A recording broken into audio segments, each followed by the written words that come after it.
चलिए बच्चों, अपन workbook 7 discuss करने जा रहे हैं। Question number 1, 3 equal weight of mass 2 kg are hanging on a string passing over a fixed pulley। ये हमारा फिक्स्ड पुली है। As shown in figure, what is the tension in a string connecting weight B and C? देखिए, कुछ solution अपने को दिया हुआ है, लेकिन फिर भी मैं आपको इसको समझाता हूँ। बी और सी में टेंशन निकालना है, तो इसका टेंशन अपन ने T2 माना है, इसका टेंशन अपन ने T1 माना है। हम तीनों ब्लॉक का एफबीडी बनाएंगे। तो सबसे पहले हम ए ब्लॉक का एफबीडी बनाते हैं, फिर बी ब्लॉक का, फिर सी ब्लॉक का। ये हमारा ब्लॉक ए, ये हमारा ब्लॉक बी और ये हमारा ब्लॉक सी। तीनों ब्लॉक पे एक नीचे की तरफ फोर्स लगेगा एम जी, तो हमने दिखा दिया। ये हमारा ए ब्लॉक का एफबीडी है, ये हमारा बी ब्लॉक का एफबीडी, हमारा सी ब्लॉक का एफबीडी है। ए ब्लॉक पे ऊपर की तरफ टेंशन T1 लगेगा, बी ब्लॉक पे ऊपर की तरफ टेंशन T1 लगेगा, बी ब्लॉक पे नीचे की तरफ टेंशन T2, सी ब्लॉक पे ऊपर की तरफ टेंशन T2। तो अपन इसको दिखा देते हैं ऐसे ही। इस पे आ गया T1, इस पे आ गया T1, नीचे T2, ऊपर T2। तो अगर अपन माने कि ए पूरा इस तरीके से एक्सलेशन में मूव कर रहा है, तो ये ऊपर जाएगा, ये नीचे आएगा और ये भी नीचे आएगा कुछ एक्सलेशन से। तो सबसे पहले सी पे लिखते हैं। जो हमारा इक्वेशन है वो सी का लिखा हुआ है, इक्वेशन है बी का है और इक्वेशन है ए का है। तो सी का इक्वेशन अपन क्या लिखेंगे, चूंकि नीचे की तरफ आ रहा है इसलिए लिखें M ji minus T two is equal to M A. B पे लिखेंगे नीचे की तरफ नेट फोर्स कितना है, M G plus T two, ऊपर की तरफ फोर्स है T1, तो minus T1 is equal to M A. फिर ए पे लिखेंगे ऊपर जा रहा है, तो लिखेंगे T1 minus M G is equal to M A. तीनों को ऐड कर देते हैं, T1 से T1 कैंसिल, T2 से T2 कैंसिल, एम जी से एम जी कैंसिल, यानी 3ma is equal to M G, यानी ए का जो वैल्यू आ गया वो आ गया G/3। अगर इस ए का वैल्यू G/3 अपन T2 निकालना है तो किसी एक इक्वेशन में रख दें जिसमें T2 है, तो T2 इसमें हम पुट कर देते हैं। तो हम लिख देते हैं इक्वेशन 1 में जब हम पुट करेंगे तो आ जाएगा M ji minus T two is equal to M G by three. तो यहाँ से T2 का वैल्यू आ गया 2mg/3। वैल्यू पुट किए, 2 इंटू जी का वैल्यू हमने 10 लिया अपॉन 3 इज इक्वल टू 40/3, यानी 13.3 न्यूटन। तो चलिए बच्चों, अब क्वेश्चन नंबर 2 की तरफ मूव करते हैं।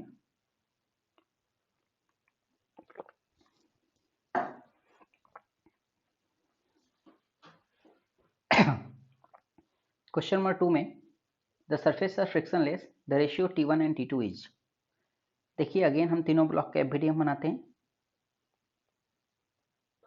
अगर हम तीनों ब्लॉक का एफबीडीएम बनाएंगे तो ये बात बहुत अच्छे से अपने को समझ में आएगा कि इस एफ का जो इधर वाला कंपोनेंट होगा एफ कॉस 30 होगा, तो इधर वाला कंपोनेंट होगा एफ कॉस 30। अच्छा, पर्टिकुलर कंपोनेंट एफ साइन 30 होगा, लेकिन उसको अपने को इक्वेशन में लिखने की जरूरत नहीं है क्योंकि इसका एक्सलेशन आगे ए होगा, तो अपने को सिर्फ इसी डायरेक्शन के फोर्स से मतलब है क्योंकि फ्रिक्शन वगैरह तो कुछ है नहीं। तो ये हो गया एफ कॉस 30। अच्छा, हमने इस रस्सी में टेंशन T1 माना, तो यहाँ पर पीछे की तरफ लगेगा T1, इस पे आगे की तरफ लगेगा T1, इस पे पीछे की तरफ लगेगा T2, इस पे आगे की तरफ लगेगा T2। ये है 3, ये है 12 kg और ये है 5 kg। तो अपन इक्वेशन लिखते हैं। देखिए ये जो इक्वेशन है वो लिखा हुआ है 5 kg का, ये जो इक्वेशन है वो इक्वेशन है 12 kg वाले ब्लॉक पे लिखा हुआ है, इक्वेशन 3 kg वाले ब्लॉक पे लिखा हुआ है। तो मैं ये तीनों इक्वेशन आपको मैं समझाता हूँ कैसे लिखेंगे। अगर एक तीनों इक्वेशन अपन लिखना चाहें तो इस वाले ब्लॉक पे अगर अपना लिखना चाहें तो जैसा कि हमने बोला कि सबका एक्सलेशन आगे ए होगा, तो हमने इसका भी एक्सलेशन ए मान लिया आगे, इसका भी एक्सलेशन है और इसका भी एक्सलेशन है। तो हमने अगर इस पे हम लिखते हैं तो हो जाएगा F cos 30 minus T1 is equal to 5a। पहला 12 kg वाले पे लिखते हैं T1 minus T2 is equal to 12a, और अगर 3 kg पे लिखते हैं तो T2 is equal to 3a। तीनों को ऐड कर देते हैं तो जो अपना 20a का वैल्यू आया वो आया एफ कॉस 30, यानी ए का वैल्यू आया √3f/40।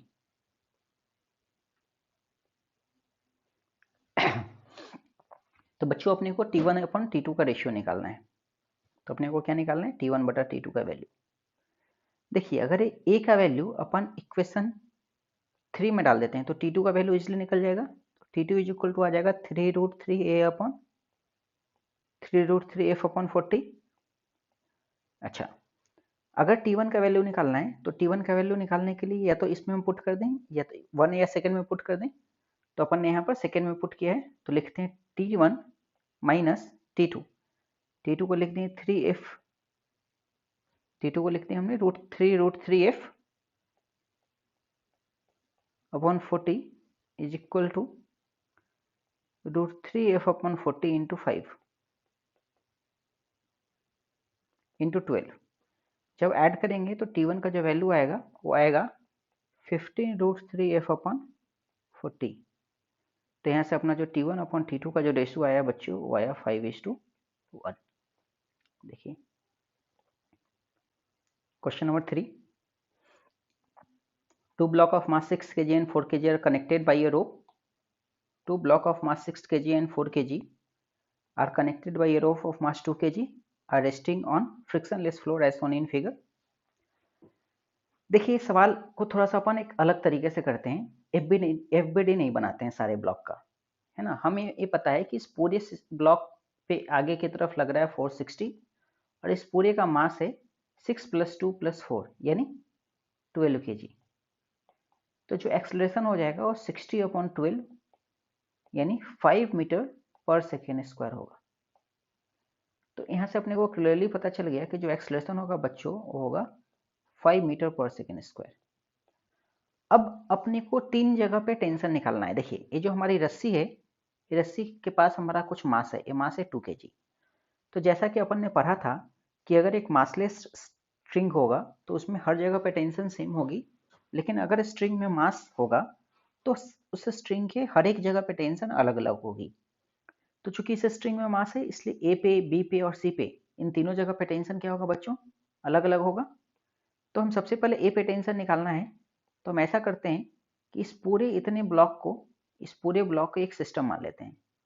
तो ए पे ब्लॉक निकालने के लिए अपना ये 4 kg का ब्लॉक हुआ और इसे एक रस्सी कनेक्टेड हुआ जिसका मास 2 kg है और इस पे आगे फोर्स लग रहा है TA। तो TA की जो वैल्यू होगी मास इंटू एक्सलेरेशन। मास कितना हो गया 4 × 2 इंटू एक्सलेरेशन कितना है 5, यानी आ गई 30 न्यूटन। टीबी के देखते हैं। जब टीबी का अपने को निकालना है तो अपन इसको एक सिस्टम मान के चलते हैं। तो जब टीबी को निकालना है तो सिस्टम मानेंगे तो 4 kg और ए वाला जो रस्सी है उसका मास होगा 1 kg। आगे जो फोर्स लग रहा है वो लग रहा है TB is equal to mass into acceleration. अब इस बार जो मास लिखेंगे वो लिखेंगे 4 + 1, एक्सलेरेशन कितना है 5, यानी आ गया 25 न्यूटन। देखिए सॉल्यूशन आपको यहाँ पर दिया हुआ है। अगर अपन 4 kg के बारे में सोचें तो इस 4 kg को जो आगे लेके जा रहा होगा वो सिर्फ TC लेके जा रहा होगा। तो TC के बारे में बात करते हैं तो यहाँ आ जाएगा TC, ए है 4, तो TC का वैल्यू होगा 4 × A यानी 4 × 5 यानी कितना आएगा 20 न्यूटन। देखिए यहाँ भी यही चीज़ किया हुआ है।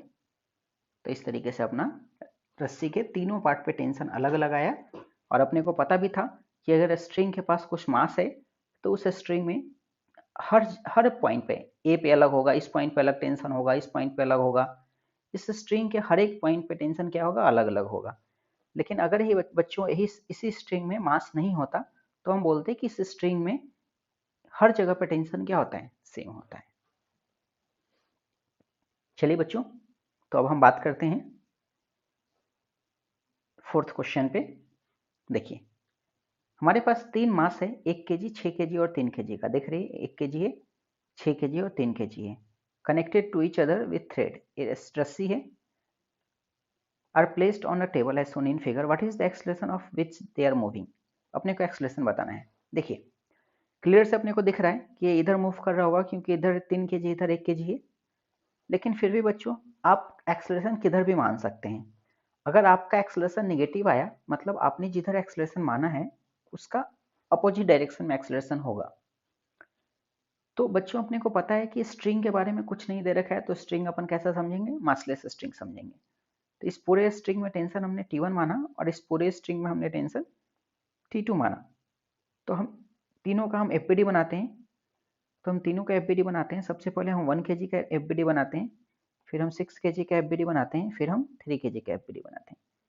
6 kg का FBD इधर आ जाएगा T2 और पीछे आ जाएगा T1। 1 kg का ऊपर आ जाएगा T1 और नीचे आ जाएगा 1G। 3 kg का ऊपर आ जाएगा T2 और नीचे आ जाएगा 3G। एक्सलेशन अगर हम मानते हैं तो इसका एक्सलेशन आगे है, इसका एक्सलेशन इधर है और इसका एक्सलेशन ऊपर। तो हम सबसे पहले हम लिखते हैं इक्वेशन 1 kg वाले ब्लॉक पे। तो 1 kg वाले ब्लॉक पे इक्वेशन लिखेंगे, हमारा ऊपर की तरफ एक्सलेशन है यानी नेट फोर्स ऊपर की तरफ होगा, यानी T1 माइनस mg यानी T1 minus 1g is equal to 1 है। तो देखिए अपना ये equation T1 minus 1g is equal to 1 है। फिर हम 6 kg वाले पे लिखते हैं। तो 6 kg का एक्सलेशन आगे है। अच्छा बच्चों, सबसे पहले डाउट होता है कि सर हम ऐसा करते हैं कि इसका एक्सलेशन हम इधर मान सकते हैं। तो हाँ, आप मान सकते हैं बिल्कुल, लेकिन अगर आप इसका एक्सलेशन इधर मानिएगा तो इसका इक्वेशन आएगा T1 minus T2 is equal to 6 है। लेकिन अगर एक्सलेशन इधर मानिएगा तो लिखेंगे अपन T2 minus T1 is equal to 6 है। तो चूंकि हमने एक्सलेशन इधर माना है इसलिए हमारा इधर वाला फोर्स ज्यादा होगा, तो हम लिखेंगे T2 minus T1 is equal to 6 है। फिर 3 kg वाले का ब्लॉक का एक्सलेशन नीचे है, तो नीचे वाला फोर्स ज्यादा होगा, यानी 3G minus T2 is equal to 3 है। 3G minus T2 is equal to 3 है। और इन दोनों इक्वेशंस को अपन जोड़ते हैं तो हमारा जो एक्सलेशन आ रहा है वो आ रहा है 2 मीटर पर सेकेंड स्क्वायर। तो अपना जो आंसर है वो है बी।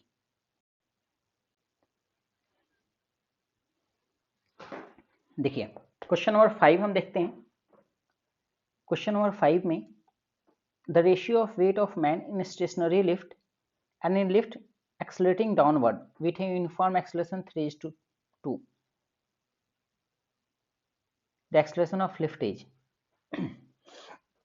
देखिए वेट जो होता है बच्चों वो नॉर्मल के बराबर होता है। मैंने आपको बताया अगर लिफ्ट स्टेशनरी होगा तो जो आदमी होगा वो भी स्टेशनरी होगा। तो आदमी की तरफ नीचे mg लग रहा है, ऊपर लग रहा है n, तो n का वैल्यू होगा mg के बराबर, यानी जो पहला वेट आएगा वो mg के बराबर आएगा। हमने माना कि दूसरे केस में जब लिफ्ट कुछ नीचे ए एक्सेलरेशन से जा रहा है तो आदमी भी ए एक्सेलरेशन से नीचे जा रहा होगा। उस समय आदमी का नीचे mg और आदमी के ऊपर n, तो हम क्या लिखेंगे mg माइनस इसमें इसका हमने n1 मान लिया, यहाँ पर अपन ने n2 मान लिया, mg minus n2 is equal to ma। तो यहाँ से जो n2 का वैल्यू आया वो आया m इंटू जी माइनस ए। और ए वैल्यू अपने को दे रखी है, क्वेश्चन में अपने को दिया हुआ है कि n1 अपॉन n2 का वैल्यू जो है वो 3:2 है और ये mg upon m into g minus a के बराबर होगा। m से m कैंसिल, यानी 3g minus 3a is equal to 2g, 3a is equal to g, यानी a का जो वैल्यू आया बच्चों g/3 के बराबर आया। चलिए बच्चों क्वेश्चन नंबर 6 की तरफ देखते हैं। A force exerted by person on the floor of elevator is more than weight of the person if the elevator is। देखिए हमने आपको बताया कि force exerted by elevator by person on the floor of elevator, यानी ये अपना person है और ये उसका फ्लोर है, इन दोनों के बीच में जो फोर्स होगा तो नॉर्मल ही होगा। तो नॉर्मल किस कंडीशन में mg के बराबर वेट से ज्यादा होता है, तो हम नीचे बात करते हैं mg, ऊपर बात करते हैं नॉर्मल। ये आदमी का FBD हमने बनाया। अगर हम बात कर रहे हैं कि जो नॉर्मल है वो mg से बड़ा है तो क्या होना चाहिए बताइए। हम लिखना चाहिए कि आदमी कुछ ऊपर एक्सलेट कर रहा होगा, तो n minus M G is equal to M a, तभी n का value mg plus m a के बराबर आएगा, यानी जो नॉर्मल होगा mg से बड़ा होगा, वेट से बड़ा होगा। यानी अपने को वो कंडीशन ढूंढनी है इन चार गिवन कंडीशन में जिसमें लिफ्ट का जो एक्सेलरेशन है, जो एलिवेटर का एक्सेलरेशन है वो क्या हो, ऊपर की तरफ हो। तो सबसे ए ऑप्शन अपन देखते हैं। ए ऑप्शन है going up and slowing down. देखिए अगर ऊपर जा रहा होगा और स्लो हो रहा होगा यानी एक्सेलरेशन किधर होगा बच्चों, नीचे, तो ये ऑप्शन नहीं होगा, तो ये ऑप्शन अपना गलत हो गया। Going up and speeding up, अब यहां पर ऊपर जा रहा होगा और स्पीड बढ़ रही होगी, तो एक्सेलरेशन किधर होगा, ऊपर ही होगा, तो बी ऑप्शन अपना सही है। Going down and slowing down, अगर नीचे जा रहा है किसी स्पीड से और इसकी स्पीड घट रही है, यानी एक्सेलरेशन किधर होगा, ऊपर होगा, तो अपने को वही केस चाहिए जिसमें एक्सेलरेशन ऊपर हो, तो सी ऑप्शन भी सही और बी ऑप्शन भी सही। Going down and speeding up, going down और स्पीडिंग अप, यानी वेलोसिटी कब बढ़ेगा, जब एक्सेलरेशन नीचे की तरफ होगा, तो ये अपना ऑप्शन गलत, यानी बी और सी अपना ऑप्शन सही है, यानी करेक्ट जो ऑप्शन हुआ वो बी हुआ। चलिए बच्चों, इस वर्कबुक का सबसे लास्ट सवाल, question number 7, the elevator shown in figure is descending with an acceleration of 2 meter per second square, the mass of the block A is 0.5 kg, तो A का जो मास है वो 0.5 kg है ना, तो the force exerted by block A and block B, B का अपने को मास नहीं दिया है, तो चलिए कोई बात नहीं, तो ए और बी के बीच में जो फोर्स होगा नॉर्मल, और यही नॉर्मल ए बी पे लगाएगा, तो अपने को क्या करना है, इस वाले ब्लॉक का नॉर्मल अपने को निकालना है। तो देखिए, अगर हम बात करें ए का एफ बनाए, तो ए का नीचे की तरफ लग रहा होगा एम और ऊपर लग रहा होगा नॉर्मल, ए का एफ हमने बनाया, और बी पे भी इधर नीचे की तरफ लग रहा होगा नॉर्मल, और यही नॉर्मल अपने को निकालना है। नीचे एक्सलेशन है कितना, 2, तो हम इजिली लिख सकते हैं m ji minus n is equal to m into 2, तो एन का जो वैल्यू आया वो आया एम इंटू जी का वैल्यू 10 माइनस 2, यानी नॉर्मल का वैल्यू कितना आ गया, एम कितना है बच्चों 0.5 kg यानी आधा, और जी इंटू 8 यानी आ गया 4 न्यूटन, तो अपना करेक्ट आंसर हो गया बी। चलिए बच्चों, आज के लिए इतना ही।